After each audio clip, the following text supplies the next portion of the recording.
Look, the Pittsburgh Steelers just got an unexpected boost. I certainly wasn't expecting it. And it involves Justin Fields going over to the Jets. And last year, just a little bit of review, the Steelers traded a 2025 sixth-round pick to the Bears for quarterback Justin Fields. And now this year, the Jets just agreed to sign Fields on a 2-year, $40 million contract. He just got paid. And that means next year, and this is where it gets really interesting, the Steelers are set to get a higher compensatory pick in the 2026 NFL draft for losing Fields than the one that they gave up to acquire him. I mean, it's too early in the process to know.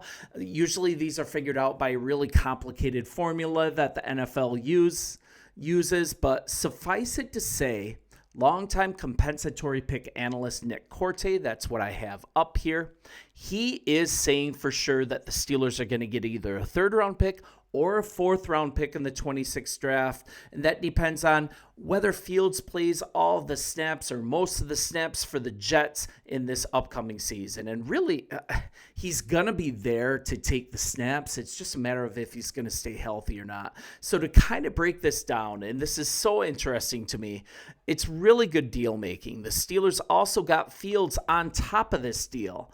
They're going to they pay a 6th-round pick, and now they're going to get a 26th, 3rd or 4th round pick. That's a trade any team would make.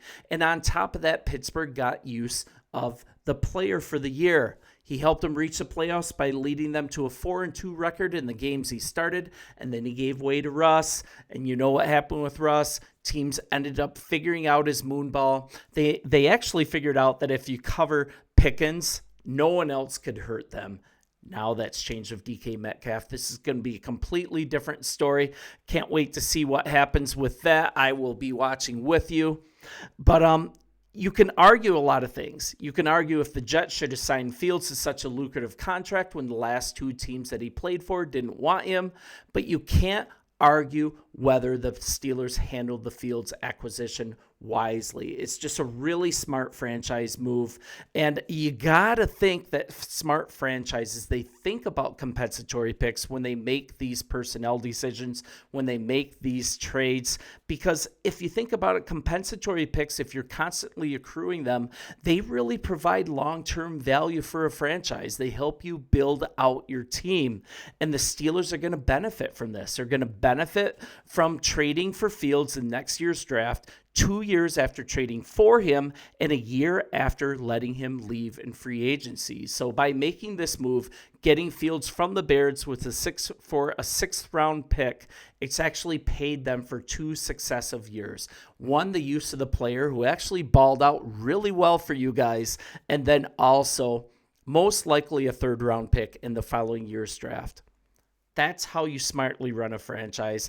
That is how the Pittsburgh Steelers do business. And I didn't even introduce the channel. This is Sports Talk Steelers. I'm Sean. I'm primarily a Bears guy. I got a Bears channel, and Justin Fields, my fandom from him, brought him over to the Pittsburgh Steelers to watch games. I decided to do a channel from an impartial view, kind of an outsider's view on the Pittsburgh Steelers, and you know what? I'm staying. I'm going to continue to grow this channel. You guys hit the subscribe button. I'm going to give you an impartial view of the Pittsburgh Steelers on a day-to-day basis, and I appreciate you guys watching so far.